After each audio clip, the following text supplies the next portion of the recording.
एक छोटे से गांव में रहने वाली एक छोटी सी लड़की जिसका नाम श्रेया थी।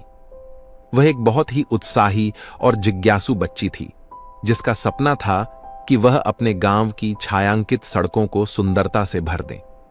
वह हमेशा अपने गांव के आसपास घूमती और उसकी सफाई का ध्यान रखती। एक दिन जब वह बिना विचार किए सुबह की सैर पर निकली तो उसने गांव के पास एक बड़ा खुला मैदान देखा। उसने देखा कि मैदान में कई बच्चे खेल रहे थे, लेकिन वहां कचरे और गंदगी की ढेरें भी पड़ी हुई थीं। यह देखकर श्रेया का दिल दुहक से भर गया। उसने तुरंत काम करने का निर्णय लिया। वह अपने गांव के अन्य बच्चों को साथ लेकर मैदान में गई और सभी को बोला, चलो हम सब मिलकर इस मैदान को साफ करें। सभी बच्चों ने उसकी बात मान ली और मिलकर काम करने लगे। थोड़ी देर में मैदान स्वच्छ हो गया। श्रेया के द्वारा किए गए इस कार्य को देखकर गांव के लोग भी हैरान रह गए। इसके बाद श्रेया ने एक छोटी सी समीक्षा की और देखा कि इस तरह की स्थितियों को कैसे सुधारा जा सकता है।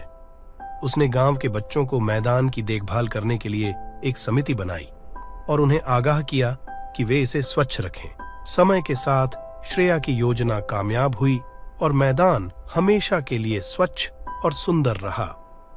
इस कार्य के द्वारा श्रेया ने न केवल अपने गांव की स्वच्छता में सहायता की, बल्कि अपने साथी बच्चों को भी एक सहायक और सक्रिय नागरिक बनाने में मदद की।